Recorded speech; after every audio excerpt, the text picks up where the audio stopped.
ये लगता है कि अब इस देश का सारा मीडिया केवल सत्ता के दरबार में दरबारी बन चुका है। उसी बीच कोई रिपोर्टर्स कलेक्टिव आ के हमारे सामने ऐसी एक खोजी पत्रकारिता करता है जैसी खोजी पत्रकारिता की हर एक विश्वविद्यालय को जरूरत है, क्योंकि केवल जेएनयू में ही इस तरह की धांधली भ्रष्टाचार नहीं हुआ है। और मैं यहां हूं तो मैं अपने भी उस किस्से और कहानी के साथ हूं कि इसी जगह पर हमने इस बात को आज से 10 साल पहले कहना शुरू किया था कि इस देश में कुलपति नियुक्त कर रहा है आरएसएस, तो वो जो आरएसएस के द्वारा नियुक्त कुलपति है, वो जिसको कॉलेज में प्रिंसिपल बनाएगा वो भी आरएसएस का होगा। और प्रो वाइस चांसलर, डीन, परीक्षा नियंत्रक, जितने भी बड़े पद होते हैं विश्वविद्यालय के, वो आरएसएस वाले को ही अपॉइंट करेगा। और जब ये सारे लोग विश्वविद्यालय में आरएसएस के हो जाएंगे तो परमानेंट अपॉइंटमेंट भी आरएसएस वाले का ही करेंगे। और इसीलिए शायद मैंने अपनी तो किताब लिख करके प्रोफेसर की डायरी ये बात कही कि देश भर के विश्वविद्यालय को आरएसएस ने अपने कब्जे में ले लिया है। मैं जब आज यहां बैठा हूं तो आज से चंद रोज पहले की बात होगी। दिल्ली विश्वविद्यालय के एक कॉलेज है, उसमें एक लेडी शेड्यूल कास्ट पोस्ट थी, वो असिस्टेंट प्रोफेसर की, उसका अपॉइंटमेंट हुआ। 11 महीने प्रोबेशन पीरियड होता है, उसके बाद उस नौकरी को पक्का कर दिया जाता है। और उसके बाद प्रिंसिपल ने उन्हें टर्मिनेट कर दिया परमानेंट करने की बजाय, ये कह करके कि आपके कुछ आर्टिकल हमें संदिग्ध लगे। मुझे अपना कॉलेज याद आया। मेरे कॉलेज का जो सबसे कूड़ा प्रोफेसर था, उसने 1.5 पन्ने का आर्टिकल लिख करके अपना प्रोफेसरशिप का प्रमोशन का इंटरव्यू क्वालिफाई कर लिया। यानी जो उसके फेवर में है उसके आर्टिकल कॉपी पेस्ट है, तो भी 1.5 पन्ने का आर्टिकल रिसर्च आर्टिकल कैसे हो सकता है? और 1.5 पन्ने के आर्टिकल पर लोग प्रोफेसर बन गए। मैं जब यहां आज इस प्रेस कॉन्फ्रेंस में आ रहा था तो मैं देख रहा था कि देश में क्या हो रहा है। इस देश के जेनजी को चिंता हुई कि अगर पैसे देकर के 30 लाख 40 लाख रुपए में नीट के पेपर लीक के जरिए रास्ते अगर कोई डॉक्टर बन जाएगा तो आने वाली पीढ़ियों को खराब डॉक्टर मिलेंगे। और वो जो जेनजीज थे, जो युवा थे, वो सड़क पर उतर गए और उन्होंने कहा कि हम पेपर लीक और 30-40 लाख रुपए के रास्ते जो डॉक्टर बन रहा है, हमें खराब डॉक्टर नहीं चाहिए। मैं कह रहा हूं कि रिपोर्टर्स कलेक्टिव एक और काम करे कि दिल्ली विश्वविद्यालय का ऐसे ही अपॉइंटमेंट जो पिछले 2-3 वर्षों में तकरीबन 5,000 अपॉइंटमेंट हुआ है, उसकी जांच करे तो पता चलेगा कि 30 से 40-50 लाख रुपए में वे लोग प्रोफेसर और असिस्टेंट प्रोफेसर बन गए जो अगर दोबारा बीए में एडमिशन लेने जाएं तो शायद उनको एडमिशन ना मिले, फिर भी वो आज वहां उसी जगह पे प्रोफेसर है। इस देश को इस बात की चिंता नहीं होनी चाहिए कि आपके प्रोफेसर गलत रास्ते से नौकरी परमानेंट पा रहे हैं, फिर वो क्या पढ़ाएंगे। हमने अपनी किताब में ऐसे जाने कितने किस्से लिखे कि जब एक वाइस चांसलर गुलाम होता है आरएसएस का, शांति श्री जी को तो पिछले दिनों जेएनयू में भी हम लोगों ने वहां एक प्रोटेस्ट किया था, जब उन्होंने अपने मुखार बिंदु से कितना अच्छा वाक्य बोला था कि इस देश के दलितों को तो आदत हो गई है रोने की, वो केवल रोते रहते हैं, अपनी पीड़ा ही दुख सुनाते रहते हैं। और उसके बाद भी हमने देखा कि कैसे उनके ऊपर कोई कार्रवाई नहीं। अब तो यहां बैठ करके हम सुन रहे हैं कि उनके अपॉइंटमेंट के पहले ही उनके ऊपर कितने तरह के आरोप लग चुके थे। तो शायद हम उस देश में रह रहे हैं जहां अगर आप बीजेपी और आरएसएस के हैं तो आप कितने करप्ट हैं, इससे तय होगा कि आपको कितनी बड़ी कुर्सी मिलेगी। और इस देश में जो दिल्ली में सबसे बड़ी कुर्सियों पर बैठे हैं उससे भी पता चलता है वाइस चांसलर कैसे हैं। मैं उत्तर प्रदेश से आता हूं और मैंने प्रोफेसर की डायरी जो लिखी है उसमें बहुत सारे ऐसे किस्से लिखे। जेएनयू में हमारे एक सीनियर थे, वो आके किस्सा सुनाए कि उनके अपॉइंटमेंट के बाद विद्यार्थियों ने मना कर दिया कि हम इनकी क्लास नहीं लेंगे, इनको तो कुछ आता जाता ही नहीं। मेरे अपने कॉलेज के, जब मैं वहां जाकिर हुसैन कॉलेज में पढ़ाया करता था, हमारे अपने डिपार्टमेंट के एक व्यक्ति के खिलाफ विद्यार्थी आकर के प्रोटेस्ट करने लगे स्टाफ रूम में कि इस टीचर से हम नहीं पढ़ेंगे, आप बदल दीजिए। और वो प्रिंसिपल का चहेता था। आज मैं देखता हूं तो वो डीयू का डीन बना हुआ है, जिसका क्लास विद्यार्थी लेना नहीं चाहते उसको और बड़ी बड़ी कुर्सी मिल रही है। अब आप नए भारत में प्रवेश कर चुके हैं। भारत गलती से भी विश्व गुरु न बन जाए, इसलिए बीजेपी और आरएसएस ने क्या किया, विश्व गुरु का नारा लगा दिया। और ताकि इस नारे के बाद भारत कभी विश्व गुरु नहीं बन सकता, क्योंकि आपने देश भर के विश्वविद्यालय बर्बाद कर दिए। अब मैं जिस जगह से आता हूं वहां की कहानी सुनिए। अभी जब हम यहां बैठे हैं, आप गूगल करिएगा, जितने मीडिया के लोग हैं इसके बहाने, आप गूगल करके देखिए ऑक्सफोर्ड ऑफ द ईस्ट, जिस विश्वविद्यालय को कहा जाता था इलाहाबाद विश्वविद्यालय, आज वहां क्या हो रहा है पता है? वहां के विद्यार्थी तकरीबन 2 हफ्ते से इस बात के लिए अनशन पर बैठे थे कि आपने 400 गुना फीस बढ़ा दी, 6000 पूरी टोटल सीट हर कोर्स के मिला करके आपने घटा दी, फीस बढ़ा दी और आपने पूरे विश्वविद्यालय को आरएसएस का अड्डा बना दिया है। और आज जब वो प्रोटेस्ट कर रहे थे, उनके ऊपर पुलिस का लाठीचार्ज हुआ है, कई घायल हुए हैं और कुलपति उनसे बात नहीं कर रहे। ये देश के ऑक्सफोर्ड ऑफ द ईस्ट है। दूसरा विश्वविद्यालय है गोरखपुर विश्वविद्यालय, जहां से उत्तर प्रदेश के मुख्यमंत्री भी आते हैं। इसकी दो कहानी बता रहा हूं, तब आपको पता चलेगा केवल जेएनयू ही आरएसएस का गुलाम नहीं बना है, देश का हर कैंपस आरएसएस का गुलाम बन चुका है। खुद बीजेपी के द्वारा नियुक्त राज्यपाल गोरखपुर विश्वविद्यालय में एक कार्यक्रम में जाती हैं और वो क्या आरोप लगाती हैं कि विश्वविद्यालय में जो मेस चल नहीं रहा, हॉस्टल में कोई फंक्शन है नहीं उस तरह से, वो बाहर से टिफिन आती है और टिफिन में नशीली वनस्पति भी सप्लाई हो रही है। कहां? विश्वविद्यालय के भीतर। अपॉइंटमेंट गलत हो रहा है, सब कुछ गलत हो रहा है। उसके बाद वो वाइस चांसलर और तमाम लोगों के सामने कहती हैं आपका विश्वविद्यालय बर्बाद हो रहा है। और जब विश्वविद्यालय के विद्यार्थी अपने कुलपति से मिलने जाते हैं तो वो कुलपति उनके ऊपर लाठीचार्ज, फर्जी मुकदमे।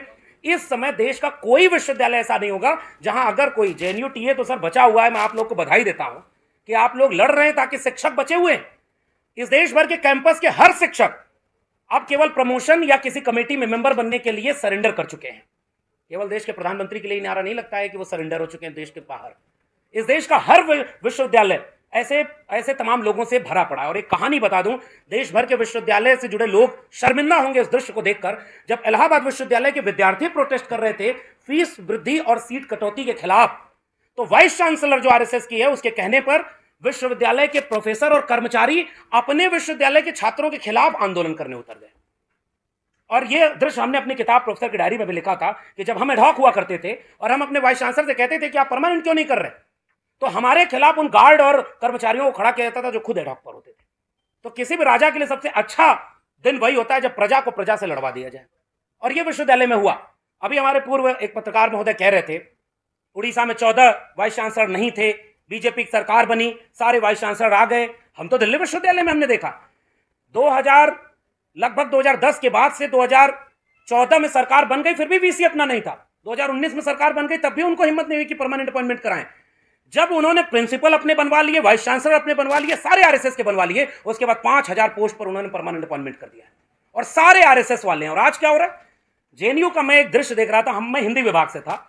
हमारे हिंदी विभाग के वाइस चांसलर जेएनयू में जो शाखा की परेड चल रही थी उस पर पुष्प वर्षा कर रही थी। वो कभी भी अपने डिपार्टमेंट में उन बच्चों को रिसर्च में एडमिशन दिलवाएगी क्या जो आरएसएस से अलग राय रखते होंगे? जब वो सारे लोग आरएसएस वाले भर गए तो आप कल्पना करिए कि पीएचडी में एडमिशन से लेकर के जो वाइवा में नंबर मिलता है वो सब ये देख कर दिया जाएगा कि कौन किस विचार का है। और इसलिए हम आपसे ये गुजारिश करने आए, फ्रॉड इतना हुआ है। मैं रिपोर्टर्स कलेक्टिव को बहुत धन्यवाद देते हुए कह रहा हूं कि आप एक बार देखिए ना कि कैसे आपने केस यहां पर दिखाया है। तकरीबन 7-8 केस आपने बताया है। मैं अपनी बात को आपके मामले पर जोड़ रहा हूं। आपने कहा कि जो शॉर्ट लिस्टेड नहीं थे उनको भी बाद में जोड़ा गया और वही अपॉइंट हो गए। मैं इलाहाबाद विश्वविद्यालय में खुद अप्लाई करने वाला एप्लीकेंट था और वहां पर हमने देखा कि दोबारा एक लिस्ट निकली। 10 अपॉइंटमेंट अगर हुए हैं तो जो दोबारा लिस्ट निकली उसमें से 8 अपॉइंटमेंट हो गए। फिर ये लिस्ट कैसे निकली थी जो दोबारा आई थी? ये इसीलिए थी क्योंकि अपने लोग उस क्राइटेरिया में नहीं आ रहे थे। अब तो उन्होंने क्राइटेरिया बदल दिया, प्रोफेसर ऑफ प्रैक्टिस। ये क्या है? अगर आपके पास नेट नहीं है, जेआरएफ नहीं है, पीएचडी नहीं है, और अगर आपके पास आरएसएस की शाखा वाली प्रथम वर्ष दीक्षित, द्वितीय वर्ष दीक्षित, तृतीय वर्ष दीक्षित अगर आप हैं तो आप डायरेक्ट प्रोफेसर बन सकते हैं, डायरेक्ट वाइस चांसलर बन सकते हैं। सब तो आरएसएस के कब्जे में चला गया। और आरएसएस ने क्या किया? इस देश में जितने लोग बोलने वाले थे उनकी सीटों पर एनएफएस करवाया। यही जवाहरलाल नेहरू विश्वविद्यालय है। आज से तकरीबन 10 साल पहले छात्र संगठनों ने एक ऐसे ही बुकलेट जारी करके ये बताया था कि इंटरव्यू वाइवा जो होता है पीएचडी के एडमिशन में, उसमें जाति देख करके नंबर काटा जाता है। हमारे एक मित्र थे, वो आदिवासी परिवार के आने वाले, उनके बहन को 1 नंबर दिया था, अगर 3 नंबर देते तो उसका सिलेक्शन हो जाता, लेकिन जेएनयू में नहीं है। मैंने अपनी किताब में लिखा है सर कि जाने कितने बच्चे पीएचडी करके वापस अपने गांव लौट गए लेकिन आरएसएस में नहीं गए, इसलिए आज वो बेरोजगार बैठे हैं, उनका दर्द पूछने वाला कोई नहीं है। आपने इस देश के विश्वविद्यालयों को यहां पहुंचा दिया, अवसाद में ग्रसित है। मेरे विश्वविद्यालय का एक नौजवान प्रोफेसर सुसाइड कर लेता है। तब हमने देखा कि वो सुसाइड किस बात के लिए किया, क्योंकि मेरिट के नाम पर कल तक जिन लोगों ने मंडल आंदोलन का विरोध किया था, मेरिट के नाम पर जिन लोगों ने आरक्षण का विरोध किया, वो 40 लाख रुपए देकर के अपॉइंटमेंट हो रहा है, इसका एक भी बार विरोध नहीं करते हैं। एनएफएस होता है एससी एसटी ओबीसी पोस्ट पर, इसका विरोध नहीं करते। मैं इसलिए बधाई देता हूं रिपोर्टर्स कलेक्टिव और जेएनयू टीए का, जेएनयू एसयू का, कि आप वो आखिरी लड़ाई लड़ रहे हैं।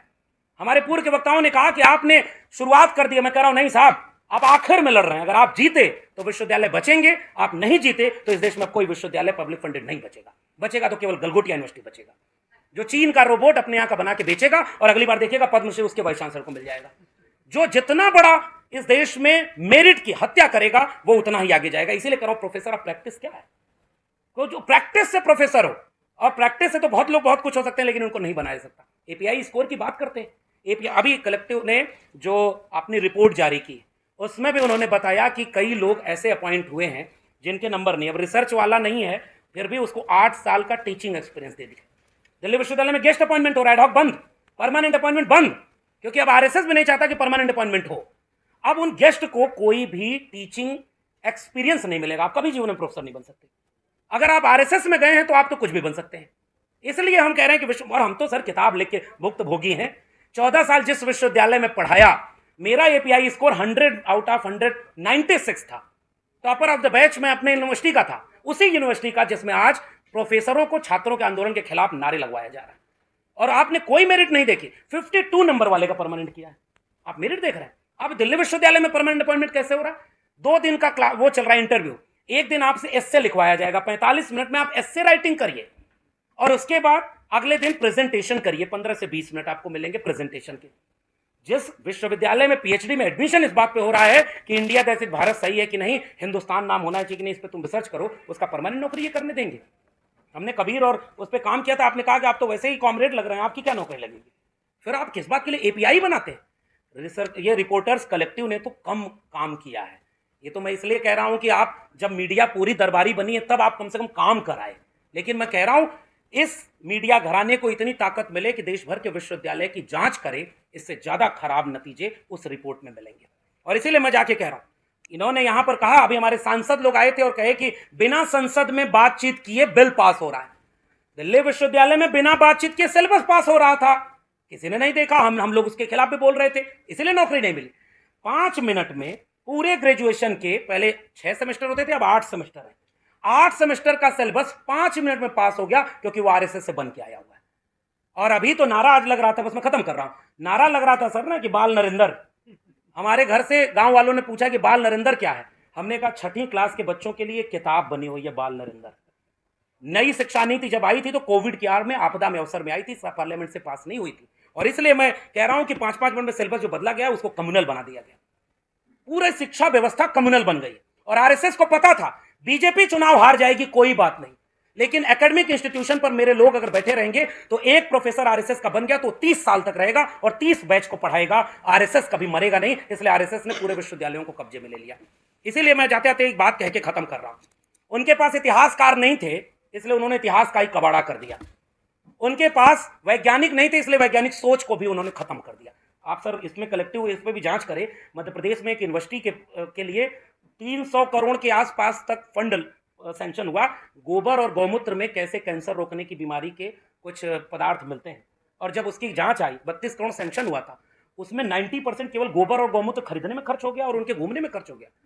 देश भर के विश्वविद्यालय में केवल आरएसएस के कार्यक्रम हो रहे हैं, और जो बच्चे आरएसएस के कार्यक्रम में नहीं जा रहे उनको अटेंडेंस नहीं मिल रही है, उनका पीएचडी सबमिशन नहीं हो रहा है। आप विश्वविद्यालयों को बचा ही नहीं सकते, पूरी तरह से ये विश्वविद्यालय बर्बाद हो चुके हैं, और जो आरएसएस का नहीं होगा वो वहां पर नहीं जा सकता। इसीलिए जब उनके पास वैज्ञानिक नहीं थे तो उन्होंने वैज्ञानिक सोच को ही खत्म किया। उनके पास बुद्धिजीवी अपने नहीं थे कि जिनसे वो पुरानी चीजों को काउंटर करते, तो उन्होंने बुद्धिजीवियों को ही अपमानित करने के लिए अर्बन नक्सल गाली बना दी। अब उनके पास डिग्री नहीं थी तो उन्होंने सारे देश के युवाओं की डिग्रियों को औचित्यहीन बना दिया है, केवल आरएसएस की डिग्री वाले ही बचेंगे। इसीलिए हम इस बात को, मैंने अपनी किताब लिख करके भी कहा, हमने अपनी नौकरी गवा के भी कहा, तब भी इस देश में लोगों को नहीं समझ में आया। उत्तर प्रदेश में 26,000 सरकारी स्कूल बंद हो गए हैं, डीयू जेएनयू 500 से 800 करोड़ रुपए लोन पर चल रहा है और लोन को चुकाना है। इसलिए सब क्लस्टर इनोवेशन सेंटर में यूट्यूब पर लेक्चर चलेगा, विद्यार्थी घर बैठकर पढ़ेगा और उसको घर बैठे डिग्री मिल जाएगी। विश्वविद्यालय यहां तक पहुंच गए। इसलिए मैं आखिरी लड़ाई लड़ने वाले उन रिपोर्टर्स कलेक्टिव को और जेएनयू को ये सलाम कहता हूं कि आप जीतेंगे तो विश्वविद्यालय बचेगा, वरना ये लोग केवल एक विश्वविद्यालय नहीं बर्बाद कर रहे, आने वाली पीढ़ियां मानसिक रूप से गुलाम पैदा होंगी। इसलिए इन्होंने विश्वविद्यालयों को अपने कब्जे में ले लिया है।